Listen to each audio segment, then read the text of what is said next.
Hello, my name is Laura, and I'm so excited to have you join me today for Sunday school.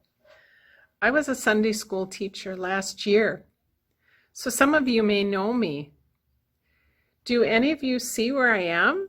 Can you see behind me?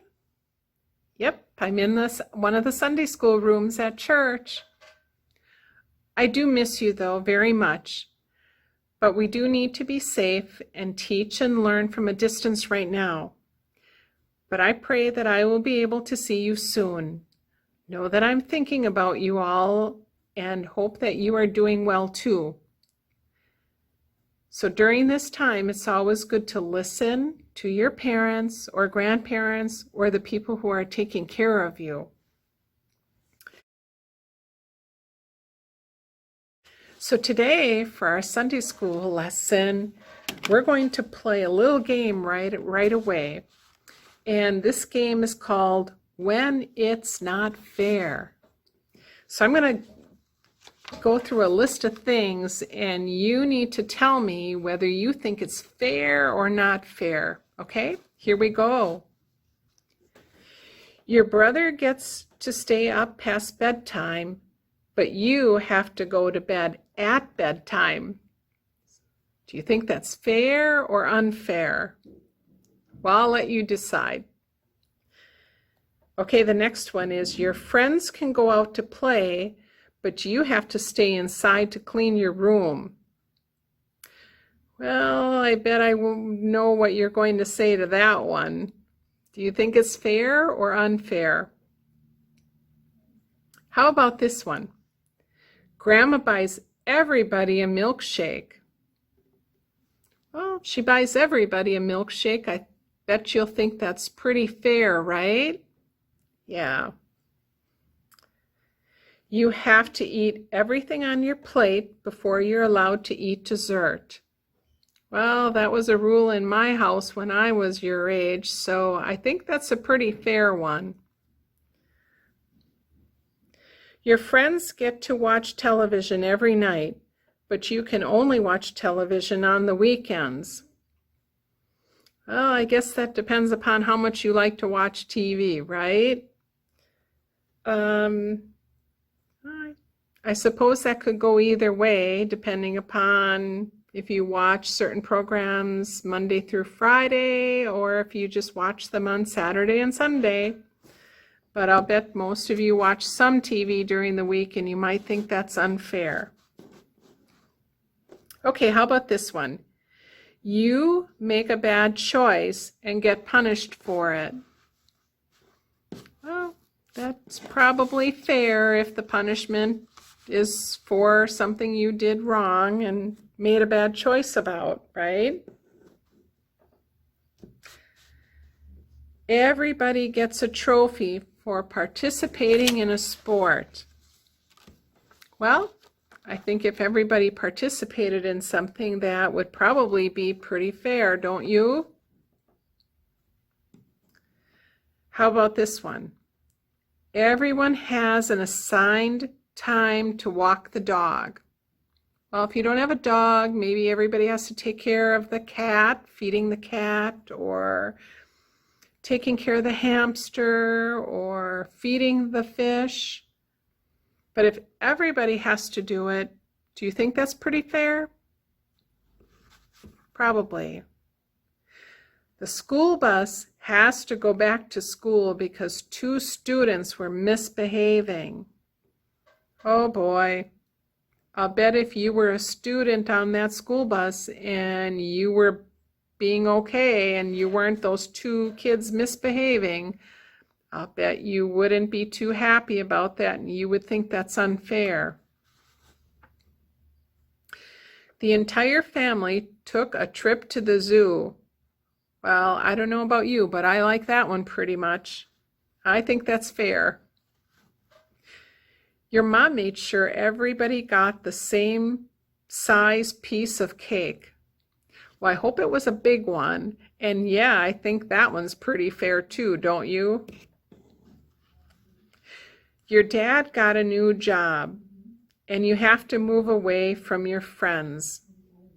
I bet that would be kind of sad, right? That you'd have to move away from your friends, but think about the good things. You probably would be able to make more new friends. And because of our telephones and our social media, you might be able to have help from your parents or whoever takes care of you, and they could probably help you stay in contact with your old friends that you have to leave, right? So I suppose, your dad would need, or whoever takes care of you needs to have a job. So that one would probably be pretty fair, even though you may not understand it or think about it, that it is being fair. Okay, how about this one? It rained on the day you were planning to go to the beach.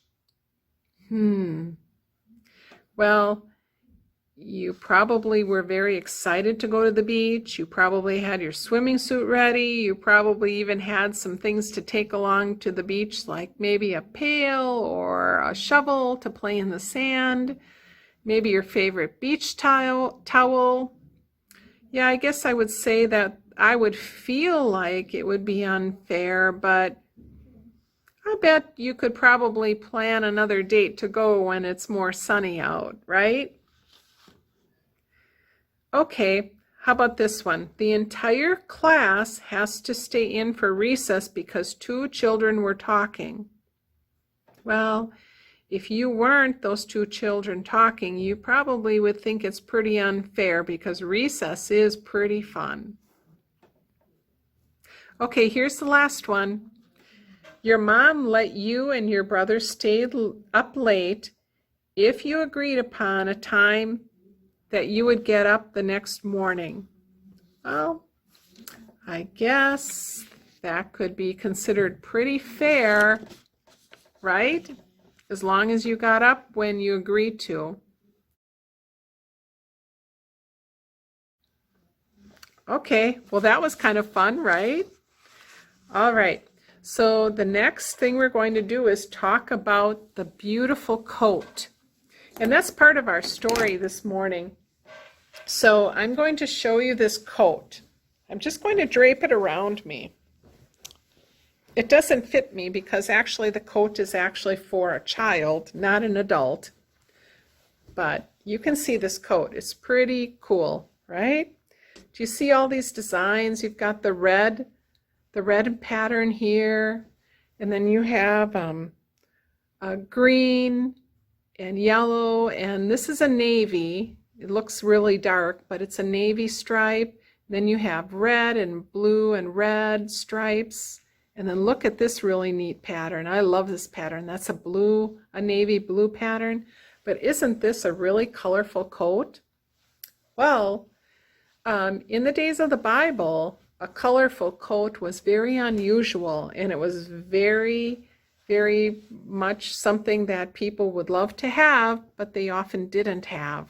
Okay, so what if all of you are sitting here, imagine sitting in the room here together, and there's a whole group of you, and I said to you, okay, only this person, we'll just call them Mary, only Mary gets to wear the coat today. What would you say to that? Do you think that's fair? Or what if I said, does anybody else want to wear the coat? And all of you raised your hands. And then I said, well, no, I'm just going to have Mary wear it today. How would you feel?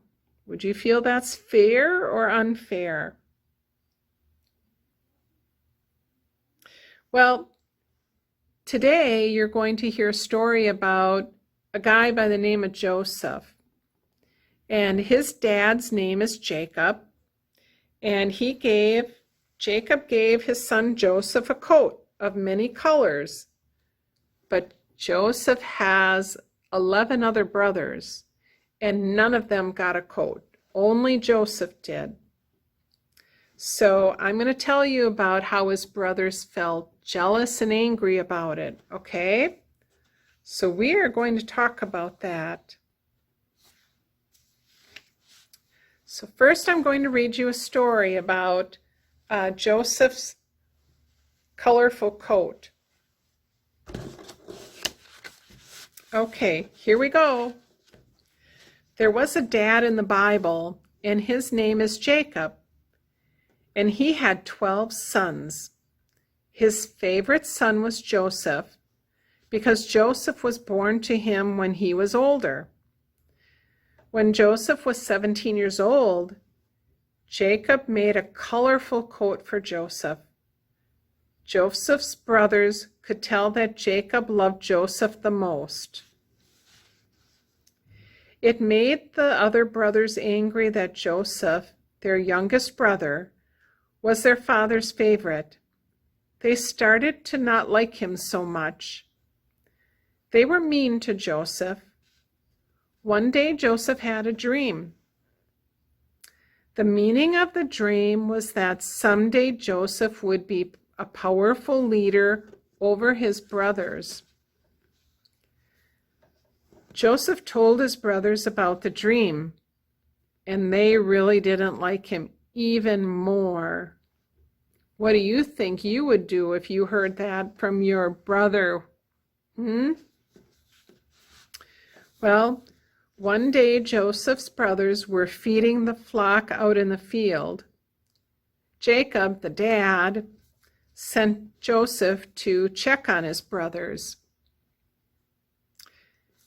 His brothers did not like it when they saw Joseph on his way to meet them and check up on them. They were so jealous that they decided to hurt Joseph. They planned to hurt him and put him in a pit. They would tell Jacob later that a beast attacked and ate him. Joseph's brother Reuben did not like that plan. That's a good thing, I guess. He suggested they put Joseph in a pit, but leave him alive. Joseph's brother Judah suggested they sell Joseph as a slave and make themselves some money. So when Reuben was not looking, the brothers sold Joseph to some travelers for 27 pieces of silver, and they kept Joseph's colorful coat. The brothers killed a goat and put some goat's blood on Joseph's colorful coat, and they brought the coat to Jacob, the dad, and showed it to him. And Jacob was very sad. Although things looked bad for Joseph, and more bad things happened along the way, God took care of Joseph. The Pharaoh, who was the leader in Egypt, liked Joseph so much that they put Joseph in charge of Egypt. So that's a whole country. Could you imagine being in charge of a whole country? During a famine, when the people could not grow any food, Joseph's father and brothers needed food. Joseph's brothers went to Egypt looking for help. Joseph recognized his brothers. He forgave them and took care of them. Later, when Jacob died, the brothers were afraid that Joseph would hurt them like they did to him. But Joseph was kind to them. He said that what they meant for bad, God turned it around and used it for good. Okay, so you kind of know what happened now in the story, right?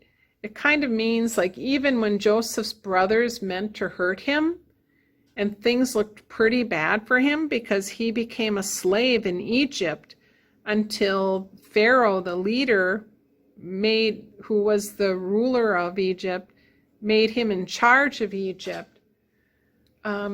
But really all along the way, what was happening was God was taking care of Joseph. Even when it looked like God's promises were not going to be fulfilled, God always keeps his promises. So something to remember, okay? God always keeps promises. So, hey, we're going to just do something next. We're going to share our highs and lows. So I can share my high and my low. I'll start with my low. Yesterday morning when I went to work, it was raining out at my house.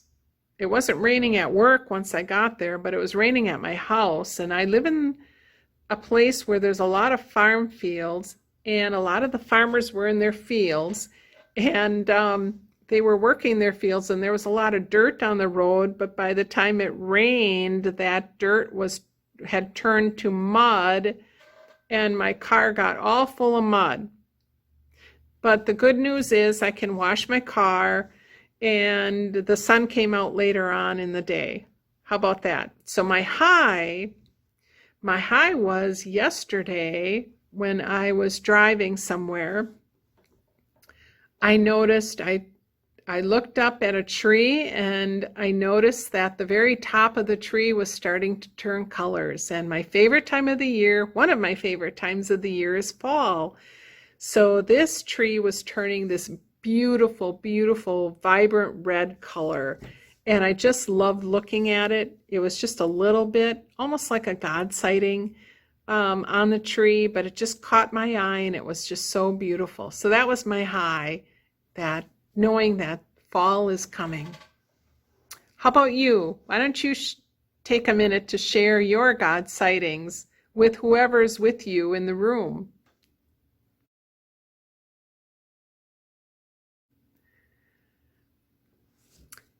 And then the last thing we're going to do is do what we call a sending story, and then we're going to have a prayer, okay? What from today's story will help you remember that even when we try to harm each other, God can turn our work toward good. You know, like God worked things out for Joseph, and God worked things out for Joseph's family, right? Yeah, he did. Joseph forgave his brothers, and that's a big deal. You know, to forgive somebody is a big deal. And if you can do that in your heart and through you and God, that is really, really a wonderful thing. So Joseph knew God would take care of him, even when his brothers did not take care of him. Think of a person you need to forgive. So we're going to end today by having a prayer. So I'm going to read you the prayer out loud first, and then we'll fold our hands, bow our head, and close our eyes, and then I'll help you through the prayer. So the prayer kind of goes like this. God, a person by the name of, and then you're going to think of that person's name in your head. You are not going to say it out loud. Has hurt me by, and then in your head again, quietly, you're going to tell God how that person hurt you. It is hard not to be mad. Help me to show love to them and to forgive. Please bless and help. And then I'll pause again, and you say that person's name, but again, only in your head quietly. And then all together we will say Amen. Okay, here we go. Let's fold your hands and bow your head and close your eyes. God, a person named has hurt me by. It is hard not to be mad. Help me to show love to them and to forgive. Please bless and help. Amen. Well, thanks for coming today. It's been wonderful being with you. I hope you take care, and I hope you have a wonderful week. I will see you again sometime soon. All right, bye.